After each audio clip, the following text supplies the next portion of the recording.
Boa tarde a todos. Gostaria de parabenizar a professora Thaís Marçal pela idealização desse evento tão importante. Gostaria também de cumprimentar a todos na pessoa da desembargadora Cláudia Pires, que integra e nos honra a mesa.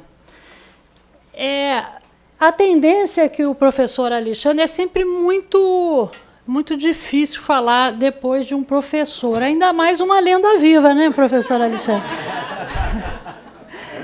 Mas eu fiquei com esse encargo terrível nessa sexta-feira, mas depois eu me vingarei dele. Em outra palestra, eu falo primeiro para não ter esse ônus horroroso de ter que me dirigir sobre o assunto no qual ele é meu professor.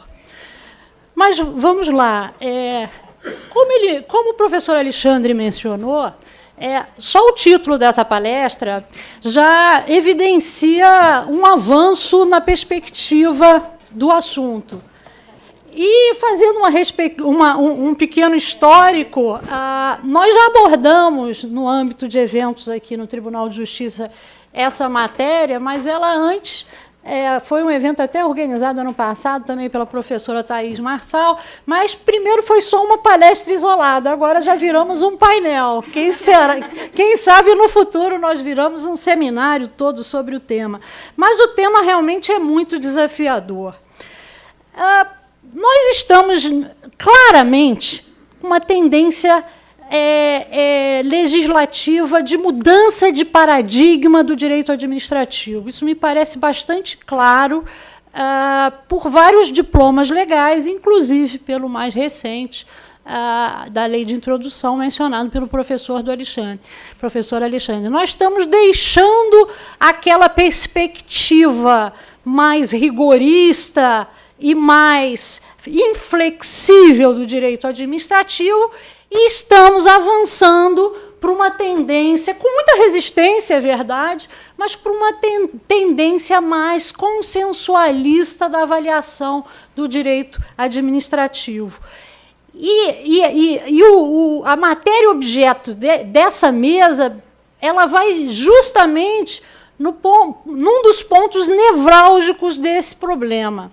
Cabe ou não cabe a arbitragem, processo arbitral, tratando-se de improbidade administrativa, de tema afeto à improbidade administrativa. Bom, nós sabemos, a questão da arbitrabilidade e administração, no Brasil, não é novidade nenhuma, né? Na verdade, a regra era a arbitragem. Na primeira Constituição do Brasil, a Constituição Imperial, havia disposição expressa impondo para determinados tipos de litígio a solução arbitral como única via de solução de controvérsias em determinadas matérias. O Código Comercial do final do século XIX também estabelecia algumas hipóteses que só poderiam ser decididas por meio de arbitragem, aí briga entre sócios e etc. E a questão da administração se sujeitar à arbitragem é muito mais antiga ainda. Curiosamente, havia cláusula arbitral no Tratado das Tordesilhas. E o Brasil, antes mesmo de ser Brasil, ainda colônia de Portugal, foi redesenhado em uma arbitragem que foi travada entre Portugal e Espanha, depois que a União Ibérica foi dissolvida, e o Papa Alexandre VI, que, aliás, era espanhol, não foi um bom começo para a arbitragem no Brasil, porque dizem que ele foi tendencioso em favor da Espanha. Mas o Papa decidiu a arbitragem e definiu novos limites territoriais do Brasil, porque havia muitos movimentos de bandeirantes para o oeste, que era a área portuguesa. Então, acabou que o Brasil ganhou um pedaço, mas menor do que se pretendia nessa primeira arbitragem. E, mais recentemente, o caso clássico do Supremo Tribunal Federal entre a arbitragem da administração foi o caso Lage, um caso famoso. Henrique Lage, até era dele aquela casa, Parque Lage, lá no Jardim Botânico. Henrique Lage era um grande empresário brasileiro, ele era dono de estaleiro de vários navios, e, na Segunda Guerra Mundial, o governo precisou utilizar tanto os navios quanto os estaleiros de Henrique Lage e fez um contrato com cláusula de arbitragem. E foi resolvido o litígio por arbitragem. O resultado da arbitragem foi impugnada perante o Supremo Tribunal Federal, e o Supremo Tribunal Federal decidiu pela validade da arbitragem, e a União teve que fazer um pagamento a Henrique Lage nos termos da sentença arbitral condenatória. Mas, no caso Lage, havia expressa autorização legal para a celebração daquele contrato durante a guerra. Mas houve mais um caso que era também envolvendo a administração, era o caso Werneck contra o Estado de Minas Gerais, onde Rui Barbosa advogou pelo Estado de Minas Gerais e perdeu, querendo invalidar uma sentença arbitral. O Supremo confirmou a validade de arbitragem, mesmo naquela época não havendo uma lei autorizando aquela cláusula arbitral específica. E aí a legislação evoluiu ao ponto de chegarmos à jurisprudência a partir da lei de arbitragem em 97, a partir de então, após aquela decisão do Supremo pela constitucionalidade da imposição de arbitragem através de contrato de compromisso arbitral, a arbitragem veio se desenvolvendo no Brasil e a jurisprudência começou a gerar uma série de decisões admitindo claramente a administração figurar em arbitragens, desde que versando sobre direitos patrimoniais disponíveis. Então, várias decisões foram proferidas até que o assunto perdeu a sua polêmica com a Lei 13.129 de 2015, que alterou a lei de arbitragem para aí sim inserir uma disposição expressa de possibilidade da administração celebrar compromisso arbitral ou cláusula de arbitragem, portanto, se submeter à jurisdição arbitral quando convencionada. É claro que a arbitragem, e a lei excepciona isso, no caso de uma arbitragem da administração, ela foge à regra geral da arbitragem, ela é pública, ela não pode ser confidencial. Ao introduzir esse dispositivo, o legislador teve o cuidado também de estabelecer que o princípio da publicidade nas arbitragens administrativas deve ser respeitado. Mas aí surge a questão com relação ao tema objeto dessa palestra, que é a ação de improbidade administrativa e as matérias que nela podem ser debatidas. Bem, nós sabemos que a lei que regula a ação de improbidade administrativa tem uma disposição expressa no sentido de vedar composição.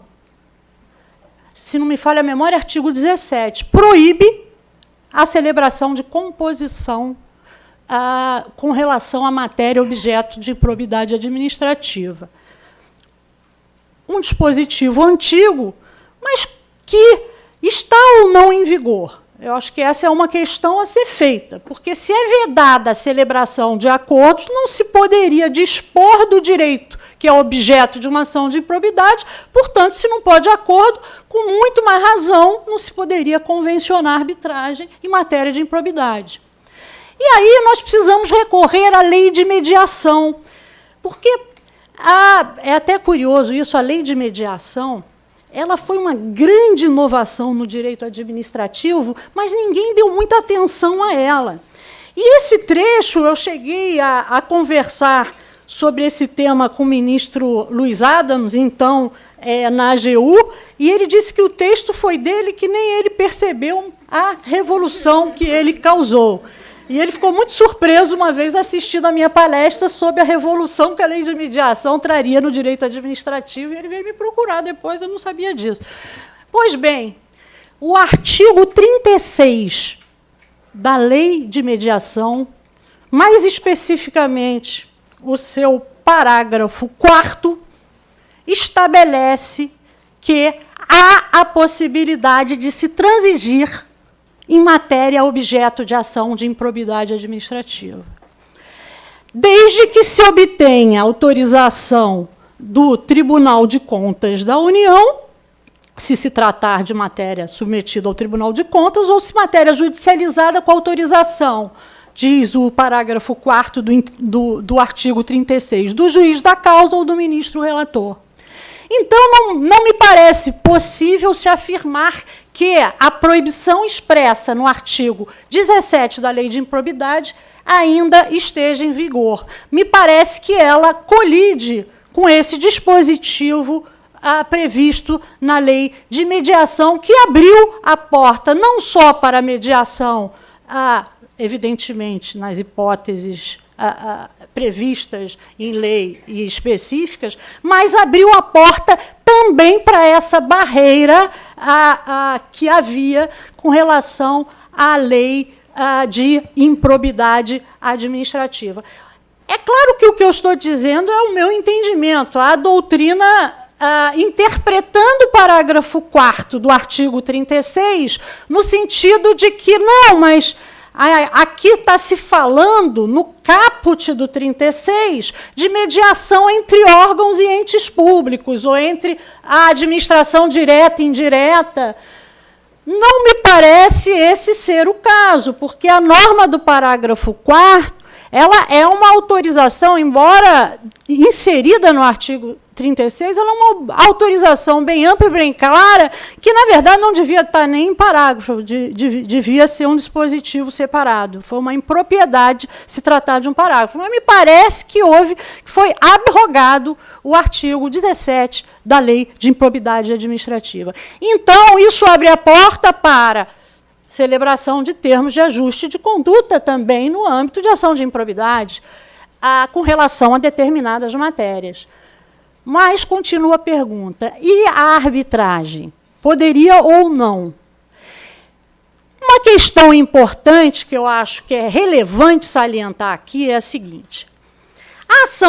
A chamada ação de improbidade administrativa, ela abrange um espectro muito grande. Por quê? Porque a causa de pedir dela pode se basear em fatos tipificados de forma diferente e ensejar condenações de natureza diferente. Por exemplo, a suspensão dos direitos políticos. É evidente que suspensão de direitos políticos é matéria, me parece que não há nenhuma dúvida, que não poderia ser objeto de arbitragem, claro.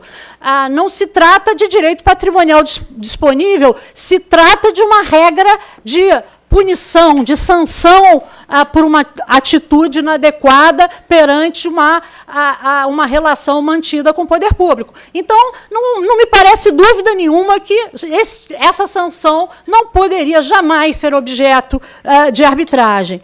Outra sanção que é prevista na Lei de Improbidade Administrativa é aquela da imposição da multa, que nós sabemos que pode ir de até 3 vezes do valor desviado. Ela é uma penalidade alta, né, porque multiplica por 3 o objeto do ilícito.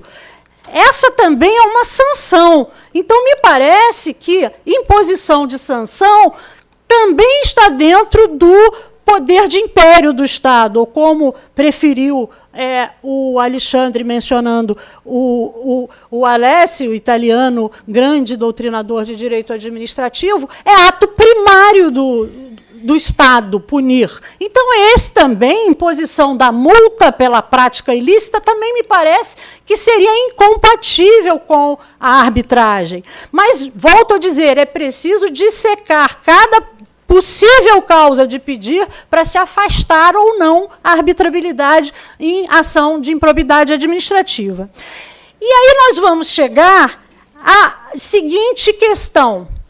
A ação de improbidade administrativa também se presta à recomposição patrimonial, não é verdade? Ela também se presta a devolver ao ente público aquilo que indevidamente lhe foi subtraído. E aí pode ser, aí tem os 3 tipos clássicos da improbidade, o enriquecimento ilícito do artigo 9º, o prejuízo ao erário do artigo 10, e do artigo 11, a atitude contra os princípios administrativos. Aí me parece que, quando se fala de recomposição do patrimônio público, e precisamos lembrar também que a improbidade pode ser culposa. Então, não é só o ato doloso que pode ser objeto de ação de improbidade, né? Pode ser ação ou omissão culposa que ensejou perda patrimonial. Será que, no âmbito de um contrato administrativo, ou de um contrato de concessão, por exemplo, não se poderia a reparação de um prejuízo que poderia ser objeto de improbidade administrativa ser objeto de uma arbitragem? Em outras palavras, se, por exemplo, uma concessionária de rodovia é concessionária da NTT, que é o órgão federal que administra as rodovias. Vamos supor, contrato administrativo. Esses contratos administrativos, como acontece em vários setores, o Alexandre mencionou aqui petróleo, as PPPs, nós temos várias previsões de arbitragem em leis específicas. Aliás, esse fenômeno é desde 95, né? Todas as PPPs vêm com cláusula de arbitragem. Mas, voltando ao exemplo aqui da concessionária, vamos supor que se impute à concessionária a prática de algum ato improbo. Será que a recomposição patrimonial não poderia ser objeto de arbitragem como causa de pedir específica de direito disponível? E as demais sanções que o Estado exerce com seu poder punitivo, essas sim ficarem legadas à improbidade administrativa? Porque a gente aprende em processo civil que cada pedido, embora acumulados, é uma ação separada. Por uma questão de comodidade, você reúne a causa de pedir e faz diversos pedidos de natureza diferente na mesma demanda. Então, não me parece que a parte de ressarcimento de um dano causado ao erário não possa ser objeto de cláusula de arbitragem e de arbitragem. Embora outros temas objeto da ação de improbidade não possam. Imposição de multa civil, não pode. Suspensão de direitos políticos, não pode. E outras mais punições que vão ter que ser abordadas em ação civil pública. Mas o ressarcimento, a aferição do valor envolvido. E aí eu digo mais aos senhores, esse problema que nós estamos tratando nessa mesa de hoje, talvez no seminário que nós tivemos no passado e chegamos a abordar ele de uma maneira menos profunda, fosse uma questão em tese. Mas agora eu estou mencionando aos senhores um problema concreto. Por quê? Porque com esses escândalos imensos de corrupção que têm ocorrido, várias acusações de improbidade têm recaído sobre, por exemplo, empreiteiras, como todos nós sabemos. E essas empreiteiras, em grande maioria, porque celebraram contratos de PPP, têm cláusula de arbitragem. Então, nós já temos casos concretos em que se discute a questão da recomposição do dano. Ela pode ser objeto de ação de improbidade se há cláusula de arbitragem, ou esse pedido teria que ser julgado extinto sem julgamento do mérito, prosseguindo a ação de improbidade com relação aos demais pedidos que estão relacionados ao poder de império do Estado. Essa é uma questão concreta e que tem surgido. E aí eu ponderaria aos senhores mais um elemento. Há uma mudança de paradigma tão relevante no direito brasileiro que até em matéria penal se admite composição. Se permite hoje disposição de pena criminal. Então, é preciso hoje analisar as questões jurídicas no âmbito do direito administrativo com uma perspectiva mais consensualista, não há dúvida. Até porque o acordo de leniência pode justamente ter por objeto um dos itens da ação de improbidade, que é o ressarcimento. e é feito por acordo. E a matéria que seria de improbidade administrativa. Então, se considerarmos que matéria de improbidade administrativa não pode ser objeto de acordo, não se poderia aplicar a lei que permite a leniência, e vários acordos foram celebrados nesse sentido.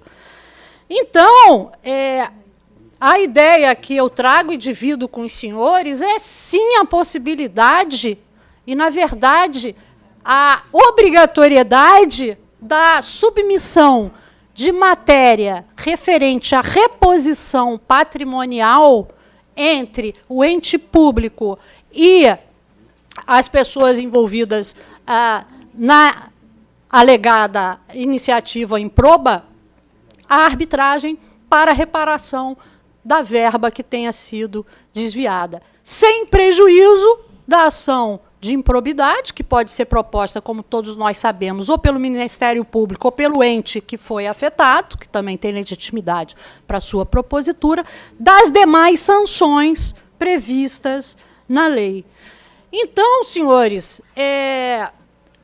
em apertada síntese, a ideia que eu divido aqui com os senhores hoje, de maneira mais sucinta que eu pude expor, é sim a possibilidade de arbitragem com relação aos aspectos patrimoniais de temas que possam ser enquadrados como improbidade administrativa. Eu não pretendo aqui, eu acho que o professor Alexandre também não,